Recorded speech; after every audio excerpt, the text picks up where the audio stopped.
Sempre tem informação importante para você aqui na nossa programação. A gente fala bastante de saúde, porque a gente gosta de cuidar de você. Quero saber se você já ouviu falar em lúpus. Essa é uma doença autoimune que pode ser controlada se acompanhada por um médico especialista. O Alex Rodrigues conversou com um reumatologista sobre essa doença e a gente vai acompanhar tudinho agora, olha só. Hoje o assunto aqui então será lúpus, uma doença que atinge a vida de muitos brasileiros e consequentemente das famílias, das pessoas que estão envolvidas nesse processo. Primeiramente, o doutor Ivânio está aqui conosco, especialista no assunto, diretor científico da Sociedade Brasileira de Reumatologia. Doutor, bom dia, bom tê-lo com a gente aqui na TV Pai Eterno. Bom dia, amigo, bom dia. E conta pra gente primeiramente, doutor, o que é o lúpus? Muita gente não sabe o que é a doença. Bom, primeiro é importante a gente entender que o nosso sistema imune, o nosso sistema imunológico, nos defende de doenças diferentes, infecção por vírus, bactéria, ele está ali para nos proteger. Um determinado momento existe um desequilíbrio, uma desregulação desse sistema e a gente tem uma autoagressão do próprio indivíduo, do sistema imune. Isso é chamado de doença autoimune. Lúpus eritematoso sistêmico é um exemplo clássico de uma doença autoimune em que você tem um comprometimento de várias partes do corpo. É comum a paciente com lúpus ter comprometimento na pele, ela vai no sol, fica com lesões na pele, é comum ter queda de cabelo, é comum ter dores nas articulações e é comum ter outras manifestações, às vezes até que preocupam mais, como comprometimento dos rins. Então, lúpus, em resumo, é uma doença autoimune, não localizada, sistêmica, que afeta várias partes do sistema do indivíduo. Doutor, pessoal que está em casa, como é que eu sei que eu estou com lúpus? Assim, um sintoma geralmente mais clássico, que geralmente fazem com que as pessoas te procurem, por exemplo, no consultório. Qual é? Bom, primeiro, um dado que é importante falar é que lúpus é uma doença que tem uma incidência maior no sexo feminino. Então, a mulher, ela tem 8 vezes mais lúpus eritematoso sistêmico do que o homem. E, habitualmente, a doença começa em idade adulta, geralmente depois dos 15 até os 40 anos, quando começa. Mas a gente tem casos de lúpus na infância e tem casos de lúpus de início tardio. Mas geralmente como é que esse paciente vem e faz com que o médico suspeite de lúpus? É aquele doente que estava bem, habitualmente uma mulher adulta jovem, que começa a ter dores articulares, queda de cabelo, mancha na pele com o sol e que procura um médico, às vezes um médico clínico ou no pronto atendimento e começa a perceber que os exames de laboratório também estão mostrando alguns dados. Passou a ter uma anemia, está perdendo proteína no exame de urina, algo não vai bem. Como os sintomas não são localizados, é muito sistêmico, existe esse raciocínio, puxa, será que não é uma doença autoimune? E qual doença autoimune afeta esse tipo, né? Mulher, adulta, com esses sintomas? Então, os sintomas que fazem o alarme para pensar em lúpus basicamente são esses. Doutor, pessoa que tem lúpus, ela pode levar uma vida normal? Ela precisa se precaver de alguma situação? Ou ela pode levar uma rotina normal como qualquer outra pessoa? Bom, essa é uma pergunta bastante importante, né? No passado, os tratamentos para lúpus não eram tão efetivos. E aí eu estou falando de 30 anos atrás, 20 anos atrás. Com o aperfeiçoamento do tratamento medicamentoso do lúpus, hoje você tem uma série de medicamentos novos que fazem com que esses doentes entrem em remissão da doença.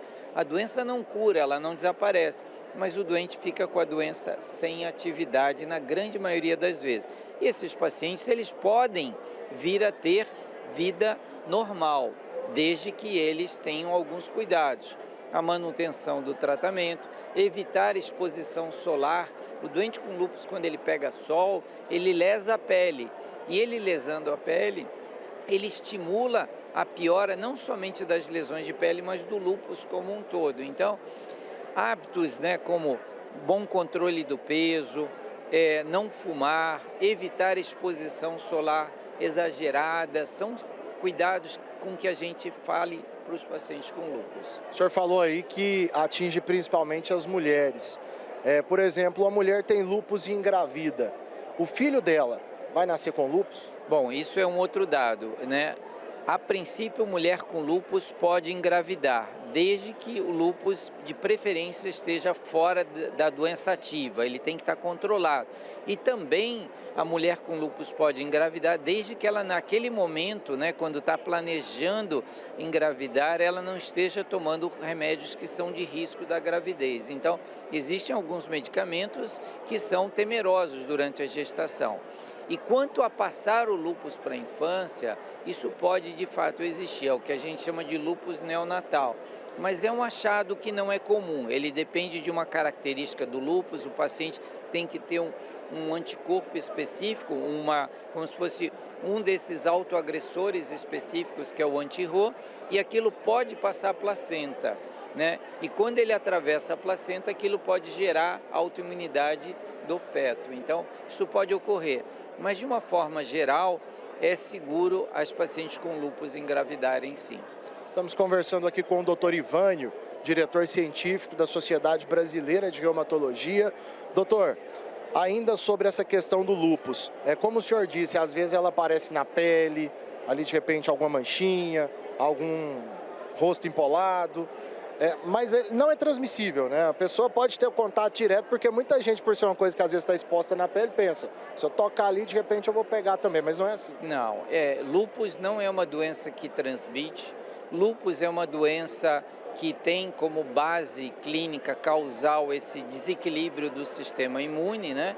E que, embora alguns vírus podem ter sido desencadeadores do processo, mas ela não é uma doença transmissível.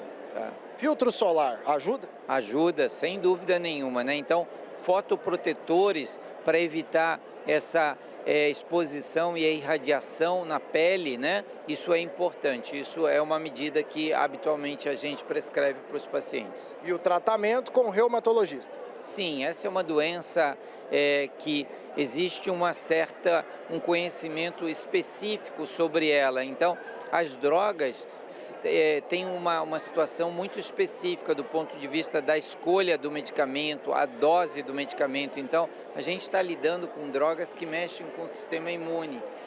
E isso também tem o outro lado, que é a diminuição da imunidade também expõe o doente à infecção. Então, o bom reumatologista, ele está treinado não somente para fazer o diagnóstico precoce dessa paciente, mas ele também está treinado para, diante daquela paciente com lúpus, escolher o melhor tratamento e que seja adequado para o grau de gravidade. Porque se você tem um lúpus pouco grave, só com comprometimento da pele, o tratamento não vai ser tão intenso quanto aquela lúpica, aquela paciente com lúpus que tem comprometimento renal. Então, sem dúvida nenhuma, o reumatologista é o melhor médico para ver esse tipo de paciente. E é quem mais produz cientificamente estudos acerca disso. Então, é importante procurar o médico. Doutor, muito obrigado pelos esclarecimentos, contribuiu bastante com a gente, com o pessoal que está em casa, nos acompanhando. E volte mais vezes para falar conosco aqui na TV Pai Eterno, seja sempre bem-vindo. Obrigado.